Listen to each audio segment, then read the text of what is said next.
Commander Jake Morrison stared at the broken coffee mug on the floor. Hot coffee spread across his military boots. But he didn't care about the mess. His eyes were locked on the screen in front of him. The transmission made his blood boil. His hands shook with pure rage. Not fear. Rage that burned like fire in his chest. "Play it again, Riley," Jake said through gritted teeth. Lieutenant Riley Chen looked worried. The young man from Detroit had never seen his commander like this. Riley's fingers hesitated over the controls. "Sir, maybe you should sit down first." Jake's jaw muscles bulged. His teeth ground together so hard they hurt. "Play it again." The holographic image flickered to life. Emma Morrison's face appeared on screen. Jake's little sister looked terrible. Blood matted her blonde hair.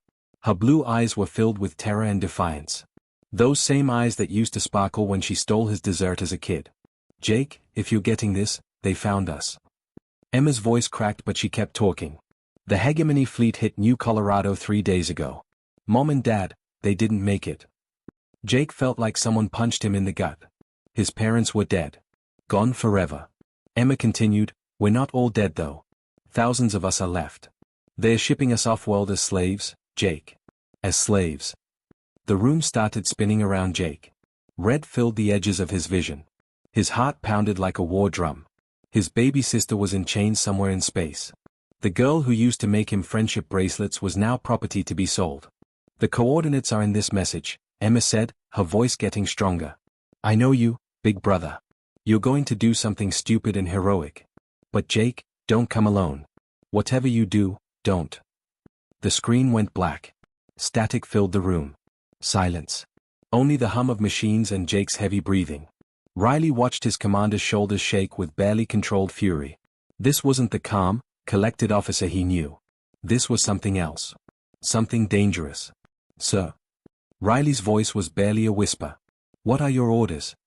Jake closed his eyes. The weight of command settled on his shoulders like armor. When he opened them again, Riley stepped back. The man in front of him wasn't just Commander Morrison anymore. This was a weapon forged in pain and rage. "Send a coded message to Admiral Brooks," Jake said. His voice was deadly calm now. Cold as space itself. "Tell her it's time to activate the Last Stand protocol." Riley's face went white as paper. Every officer in the Terran Colonial Defense Force knew about the protocol. It was the most classified operation in human history. They whispered about it in academy halls late at night. It was the ultimate weapon. The thing they hoped would never be used. "Sir, are you sure? The protocol has never been tested at full scale. The casualties could be..." "Riley." Jake's voice cut through the protest like a knife. "They took my family. They took our people. Intelligence says they're heading for Earth next." His hands curled into fists. "I don't care about casualties. I care about making sure history remembers that when someone tried to wipe us out, we fought back." Jake headed for the door. His boots echoed in the metal corridors. Then he stopped. "Riley, send another message. Personal channel to Colonel Sarah Mitchell on Station Omega. Tell her Jake Morrison is calling in that favor from the Proxima campaign." As Jake walked away, Riley watched with a mix of awe and terror. He'd served under Morrison for 3 years. He'd seen the man make impossible decisions. But this was different. This was a man with nothing left to lose and everything to fight for. The Last Stand protocol was about to be activated. God help anyone who stood in humanity's way. Deep in space, Admiral Susan Brooks received the coded message. Her blood ran cold. She'd known this day might come. She'd prepared for it. But hoping and knowing are very different things. The protocol files sat in her personal safe. Warnings covered them in 7 different languages. When she opened the files, her hands stayed steady. Admirals don't have the luxury of showing fear. But inside, her heart was breaking. She knew what they were about to unleash. The Last Stand protocol wasn't just about defending Earth. It was about showing the galaxy what happened when you made one fatal mistake. When you thought humans were just another weak species to be conquered. They were about to learn the truth. Humans don't break. Humans break everything else. The communications array lit up across human space. Secret bases that had been hidden for decades received the activation codes. Weapons that had never been tested were powered up for the first time. Ships emerged from asteroid fields where they'd been waiting in silence. For 50 years, humanity had been preparing for this moment. They'd been watching, learning, building. all while letting their enemies think they were primitive and harmless. That illusion was about to shatter. The galaxy was about to discover why humans had spent 10,000 years fighting each other before they ever left their home planet. They were about to learn what happens when you threaten a species that turned warfare into an art form. Jake Morrison walked through the corridors of his ship, his sister's face burned into his memory. Emma was out there somewhere, scared and hurt. But she was alive. And he was coming for her. The hunt was about to begin. And when humans hunt, they don't just win. They make sure their enemies never threaten anyone again. The Last Stand protocol was active. Heaven helped the hegemony. Because humanity sure wouldn't. Admiral Susan Brooks stood like a statue in the war room. Her steel-gray eyes swept across the faces of her officers. The air was so thick with tension you could practically taste it. Everyone in that room knew they were about to witness something that would change everything. The holographic display cast blue light across worried faces. Charts and maps floated in the air like ghosts. But these weren't ordinary military briefings. This was the moment when humanity's biggest secret would finally be revealed. Ladies and gentlemen, Brooks began. Her voice carried 30 years of command authority. As of 800 hours this morning, I activated the Last Stand protocol. Silence. Complete silence. For those who don't know what that means, it's time you learned why we've been preparing for the worst while hoping for the best. The holographic display suddenly exploded with new information. What had been a simple map of human space transformed into something incredible. Dozens of installations appeared. Secret shipyards materialized. Research facilities that nobody knew existed lit up like stars. Lieutenant Commander Tom Harrison felt his stomach drop to his boots. His intelligence training had never prepared him for this. Admiral, those facilities, how long have they been there? Brooks turned to face him directly. 4 to 7 years, Tom. Ever since our first scouts brought back reports about the hegemony's expansion patterns. The room erupted in shocked whispers. Officers leaned forward in their chairs. Some stood up completely. They were looking at decades of deception right in front of their eyes. We've been watching the hegemony conquer species after species, Brooks continued. We studied their tactics. We learned their weaknesses. And we prepared for the day they would come for us. Colonel Sarah Mitchell had seen plenty of war in her time. Border conflicts. Pirate raids. Alien skirmishes. But as the display zoomed in on specific installations, her eyebrows climbed higher and higher up her forehead. Sweet mother of... Admiral, is that a planetary defense grid around Mars? Brooks nodded grimly. The gesture was like a hammer blow. Orbital weapon platforms. Shield generators. Manufacturing facilities. All hidden beneath fake asteroid fields and stealth screens. She paused for effect. Let that sink in.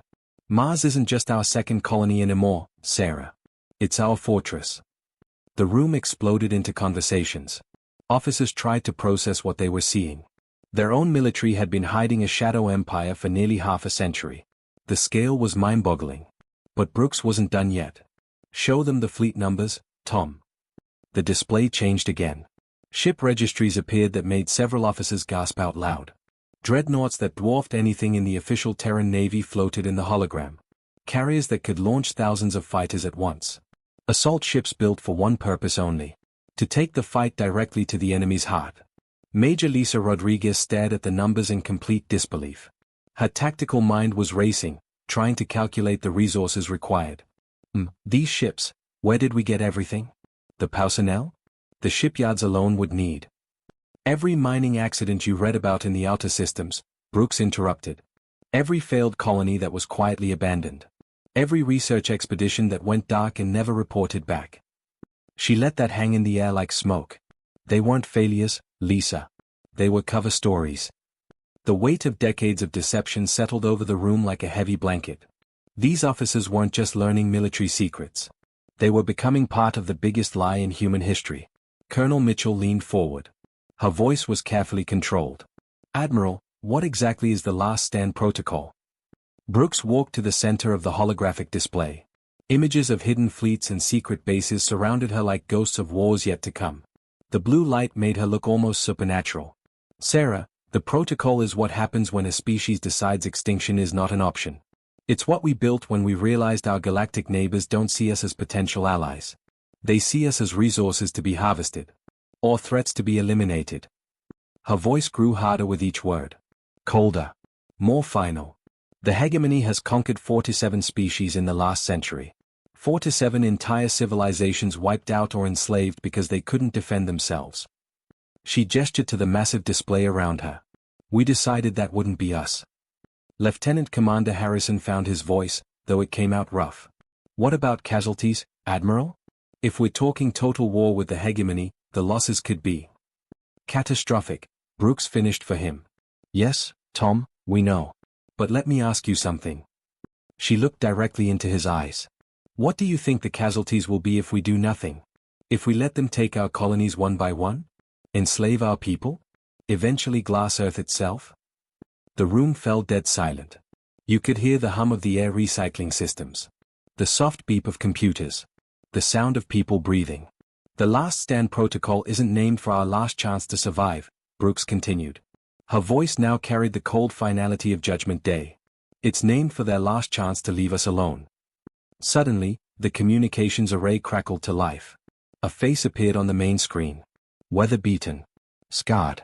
Eyes that had seen too much war and not enough peace. Commander Jake Morrison looked like a man who had already died inside.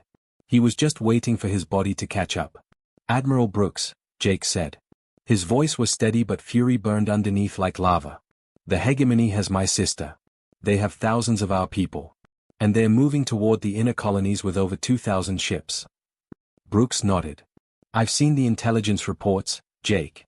What do you need? Everything, Jake replied without hesitation. Every ship. Every weapon. Every secret installation we built. And I need them deployed not for defense, but for offense. His eyes blazed with cold fire. It's time to show these alien bastards that when you threaten to destroy humanity, humanity threatens to destroy you right back. Admiral Brooks looked around the room at her officers. She saw her own resolve reflected in their faces. They were scared. Any sane person would be. But they were also angry. And anger could be forged into a weapon if you knew how. All right, people, Brooks said.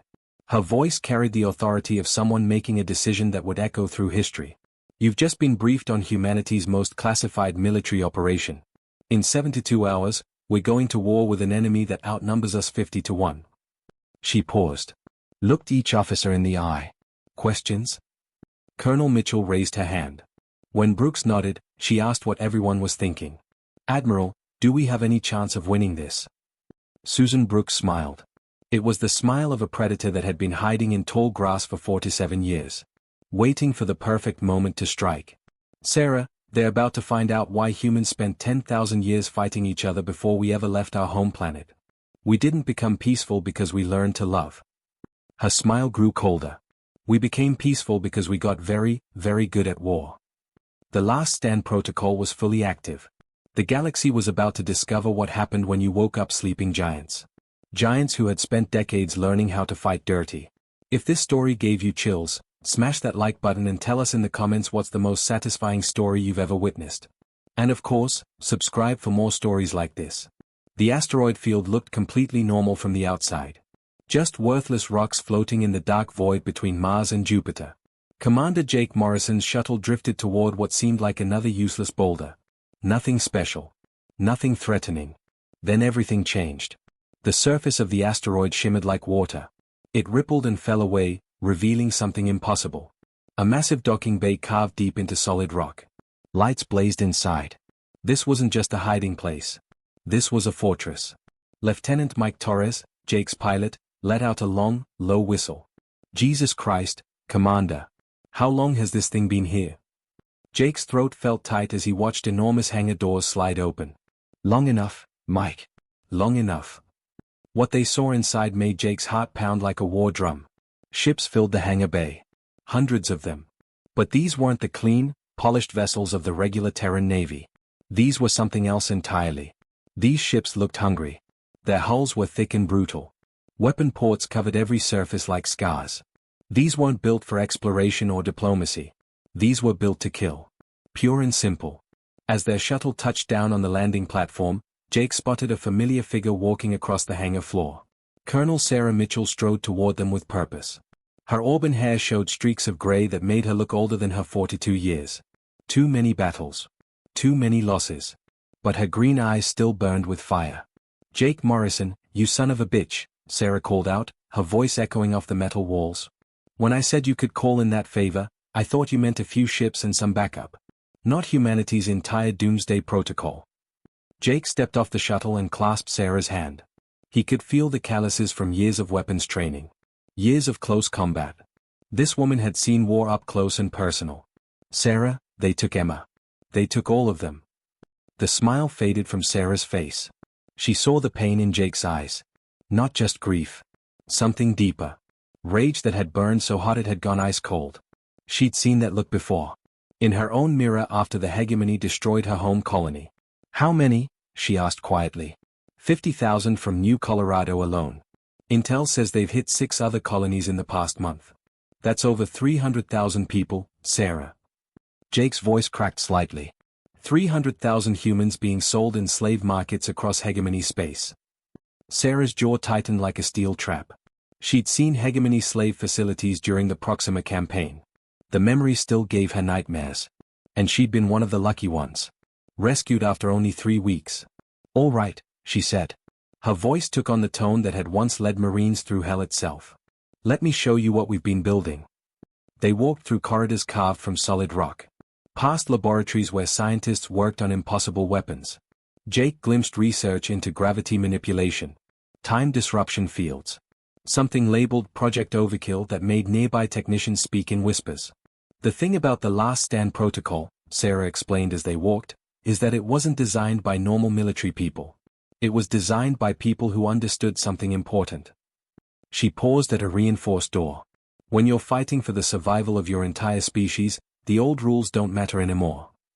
They entered an observation deck overlooking the asteroid's main construction bay. Jake felt his breath catch in his throat.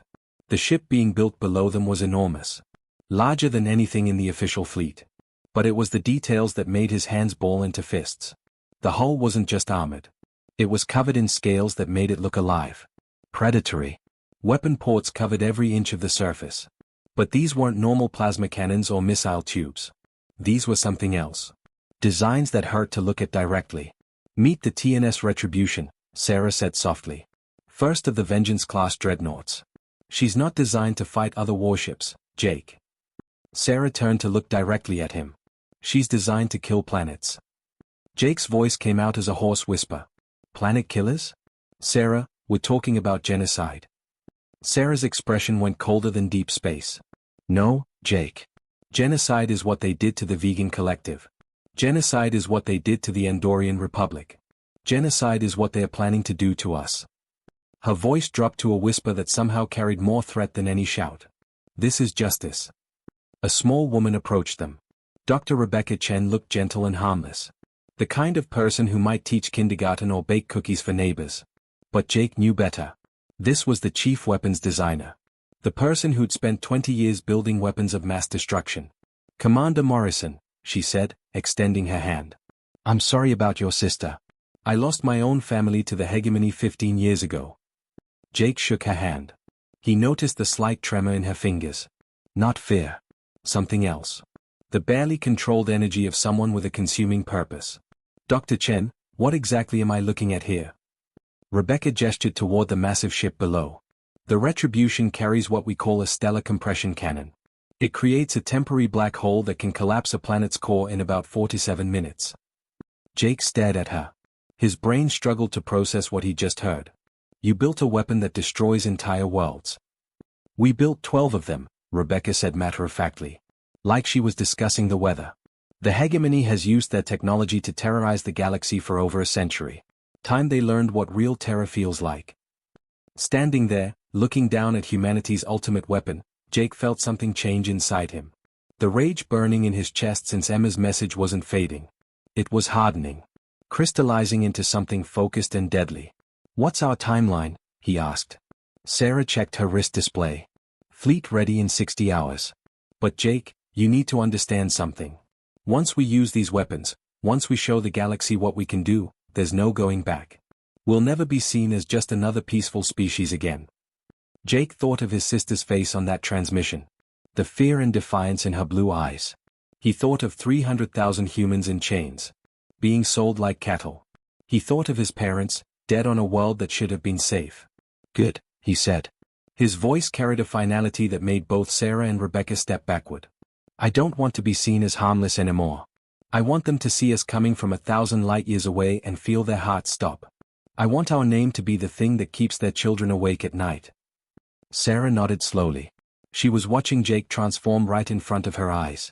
He wasn't just a military commander trying to rescue his sister anymore. He was becoming something harder. Something forged in loss and tempered in cold space. He was becoming humanity's weapon of war. Then let's go to war, Sarah said. Across the asteroid base, alarm klaxons began wailing. Red lights flashed in corridors. The last stand protocol was entering its final phase. Humanity's most terrible secret was about to be unleashed on the galaxy. God help anyone who stood in their way. If this story gave you chills, smash that like button and tell us in the comments what's the most satisfying story you've ever witnessed. And of course, subscribe for more stories like this. The Hegemony flagship Eternal Dominion floated in space like a massive metal mountain. Its hull was covered in scars from 1,000 battles across 100 different worlds. This ship had conquered entire civilizations. It had never known defeat. On the bridge, Supreme Commander Vexthal stood tall and proud. His alien features twisted into what might have been a smile as he studied the tactical displays. The pathetic human response to their invasion was even weaker than expected. 17 ships, he said, his voice dripping with casual contempt. The humans are sending 17 ships to face our fleet of 2,000. Subcommander Claven, his tactical officer, made a chittering sound that passed for laughter among his species. Perhaps they wish to surrender formally? It would save us the trouble of hunting them down planet by planet.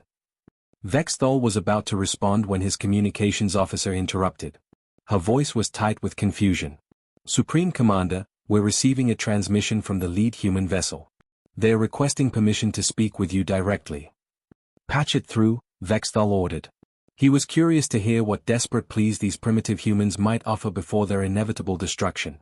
This should be entertaining. The main view screen flickered to life. The face that appeared made Vexthal pause. This wasn't what he'd expected. The human male had cold blue eyes that seemed to see right through him. Fresh scars marked his face. This wasn't a diplomat or a politician begging for mercy. This was a warrior.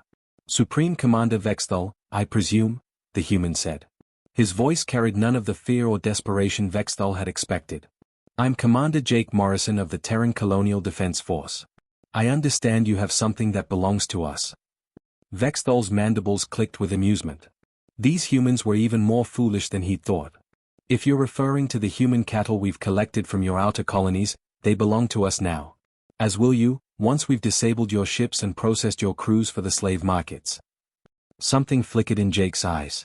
Something that made Vexthal's ancient predator instincts suddenly scream danger warnings he didn't understand. But that was impossible. These were just humans. I see, Jake said quietly. His voice remained perfectly calm. And the 300,000 civilians you've kidnapped? The children you've torn from their families? The parents you've murdered? Those are just cattle to you?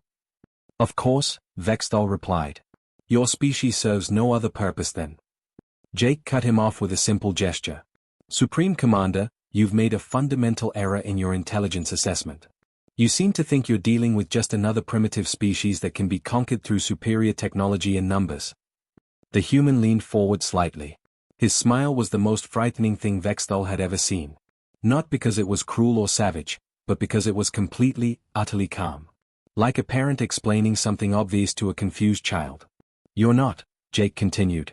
You're dealing with humans. And humans have a very particular response to being threatened with extinction. The transmission cut out. The bridge of the Eternal Dominion fell into confused silence. Vexthal stared at the blank screen, trying to process what had just happened. That human's confidence made no sense. They were outnumbered more than 100 to 1. But the silence didn't last long. Supreme Commander. The sensor officer's voice cracked with panic. I'm detecting massive energy signatures throughout the system. Ships are decloaking everywhere. The tactical display suddenly exploded with new contacts. Vexthal's brain struggled to process what he was seeing. Not 17 ships. 1,700. Massive dreadnoughts that made even the largest hegemony vessels look like toys. Carriers that immediately began launching fighter wings that moved with predatory grace through space. And at the center of the formation sat a single ship so enormous it briefly blocked out the light from the system's star. This is impossible, Vexthal whispered. His voice shook for the first time in centuries. Our intelligence showed the humans had barely achieved interstellar flight. Supreme Commander, his communications officer whispered, we're receiving another transmission from Commander Morrison. Jake's face reappeared on the screen. But now he was standing on the bridge of that massive ship at the center of the human fleet. Behind him, Vexthal could see crew members preparing weapon systems he didn't recognize. Devices that seemed to bend light around themselves. Displays showing equations that hurt to look at directly. Let me tell you a story, Supreme Commander, Jake began. His voice now carried the weight of absolute certainty. Once upon a time, there was a young species that looked up at the stars and dreamed of finding friends among the cosmos. Vexthal said nothing. He was transfixed by the humans' words. But when they finally developed the technology to listen to the galaxy's radio chatter, do you know what they heard? They heard the screams of dying civilizations. They heard species after species being conquered, enslaved, or wiped out by something called the hegemony. Jake paused, letting that sink in. So this young species made a choice. They decided that if the galaxy was ruled by predators, they would become the ultimate predator. On the tactical display, the human ships began moving into attack formations. Vexthal's tactical computer couldn't analyze the patterns. They seemed to exist in more dimensions than space should allow. For 50 years, Jake continued, we prepared for this day. We studied your technology. We learned your tactics. We analyzed your psychology. We built weapons you can't imagine and ships you can't match. His smile returned, colder than the void between stars. But most importantly, we embraced what you never understood about humans. What? Vexthal whispered, though he wasn't sure he wanted to know. We're not just another species trying to survive in your galaxy. We're the species that spent 10,000 years perfecting the art of war against ourselves. We're what happens when you take creatures that evolved to hunt mammoth with pointed sticks, give them technology that can crack planets, and then threaten their families. The lead human ship began to glow with energies that made Vexthal's sensors scream warnings in 17 different languages. Warning sounds filled the bridge of the Eternal Dominion. You wanted cattle, Supreme Commander, Jake said. Instead, you got wolves. And now you're about to learn why sheep don't hunt wolves. It's because wolves hunt everything. The weapons fired. Vexthal watched in absolute horror as the first line of his fleet simply ceased to exist. Not destroyed. Not disabled. They just disappeared as if they had never been there at all. Only briefly glowing patches of empty space remained where mighty warships had been moments before. Return our people, Jake said. His image remained perfectly calm on the view screen as chaos erupted around Vexthal. All of them. Alive and unharmed. You have 1 hour. And if we refuse? Vexthal managed to ask through his shock. Jake's expression didn't change. Supreme Commander, you've spent a century conquering species that couldn't fight back. Now you're facing one that can. The question isn't what happens if you refuse. It's whether you'll live long enough to make that choice. The transmission ended. Vexthal stared at his tactical display in complete disbelief. His supposedly invincible fleet was being systematically dismantled by weapons and tactics he couldn't begin to understand. All around him, his officers worked frantically at their stations. Alarms blared. Emergency lights flashed red. For the first time in 1,000 years of conquest, the hegemony faced an enemy that didn't fear them. They faced an enemy that wanted them to be afraid. And for the first time in his long life, Supreme Commander Vexthal understood what true terror felt like. If this story gave you chills, smash that like button and tell us in the comments what's the most satisfying story you've ever witnessed. And of course, subscribe for more stories like this. The rescue operation began exactly 1 hour after Jake's ultimatum ran out. Supreme Commander Vexthal had made his choice. Defiance over surrender. He apparently believed his remaining 1,500 ships could still crush the human fleet through sheer numbers alone. It was the biggest mistake in hegemony history.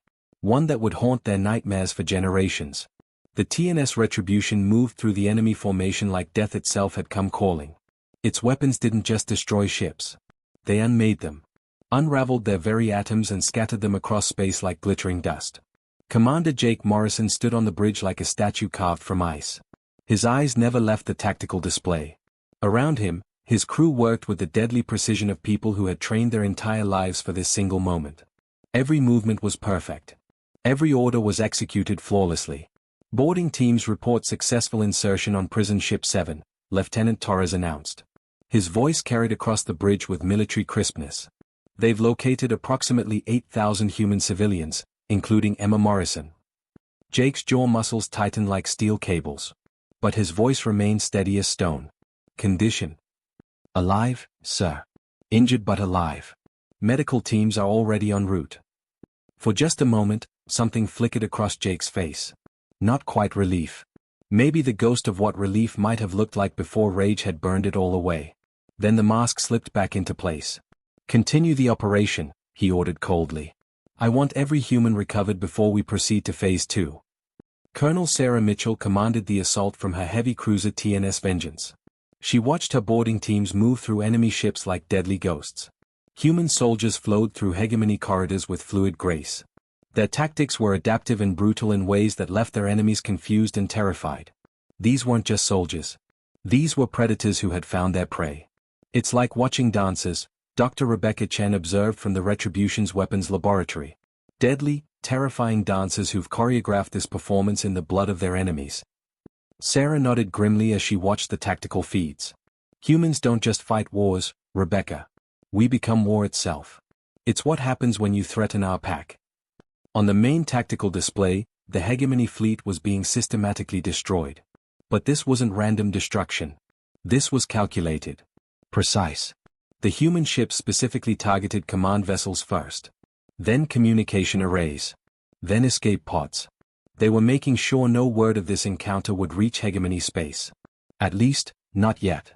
Supreme Commander Vexthal watched his mighty fleet die from the bridge of his flagship. His tactical officers provided updates that grew more desperate with each passing minute. Ships vanishing from sensors. Entire squadrons simply ceasing to exist. But it was the psychological warfare that truly broke him. The humans weren't just killing his people.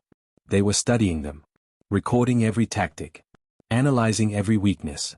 Learning from every ship they destroyed. It was as if humanity had turned the entire battle into a laboratory experiment. The hegemony were unwilling test subjects being dissected alive. Supreme Commander, his communications officer called out. Her voice was thick with terror. The humans are requesting another communication. Patch it through, Vexthal ordered.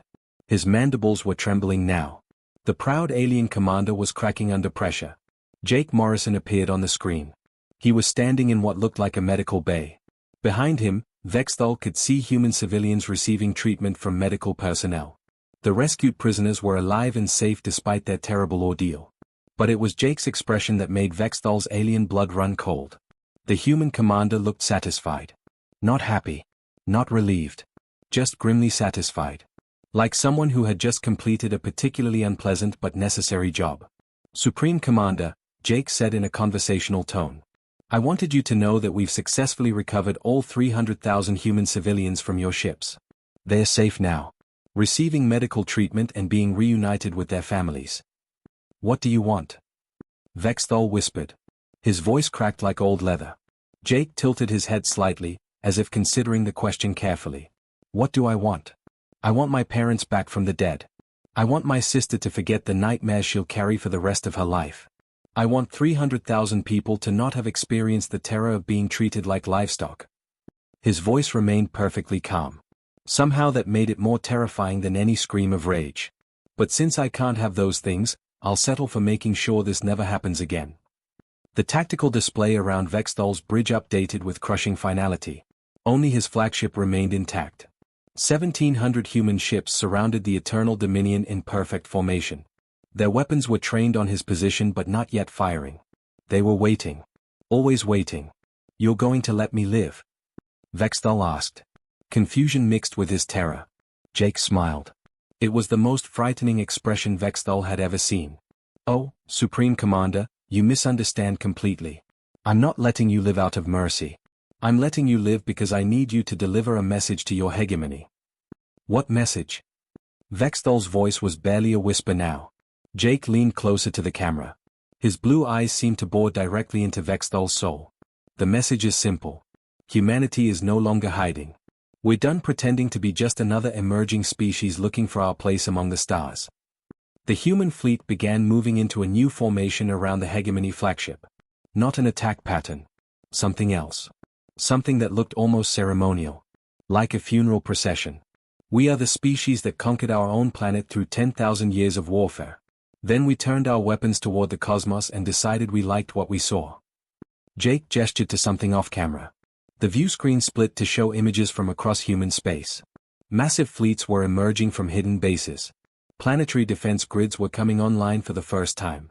Weapon platforms that dwarfed anything in the known galaxy were powering up with ominous energy signatures. "Tell your leaders that Earth's children are coming home," Jake continued. His voice carried the weight of absolute certainty. "Tell them we've spent 50 years preparing for war. Now we're going to show the galaxy what humans look like when we stop playing defense and start playing offense." Vexthal stared at the display in growing horror. He was finally understanding the magnitude of what his species had awakened. "You're talking about a war that could destroy the galaxy." "No," Jake corrected softly. "We're talking about a war that will save it. Because when the dust settles, when the screaming stops, when the last slaver ship burns in the void, there will be one truth that every species in the galaxy understands." He paused, letting the weight of his words settle like final judgment. "You don't hunt humans. Humans hunt you." The transmission ended. Vexthal was left alone with the ruins of his fleet and the terrible knowledge that he was about to become the messenger of humanity's declaration of war against the galaxy's predators. As the human fleet disappeared into hyperspace, heading toward targets across hegemony space, Jake Morrison stood in the medical bay. He watched his sister sleep peacefully for the first time in weeks. Emma was alive. Their people were free. And the galaxy was about to learn a lesson that should have been obvious from the beginning. When you threaten a species that spent millennia perfecting the art of war against itself, you don't get conquest. You get consequences. And humanity's consequences were about to reshape the stars themselves. If this story gave you chills, smash that like button and tell us in the comments what's the most satisfying story you've ever witnessed. And of course, subscribe for more stories like this.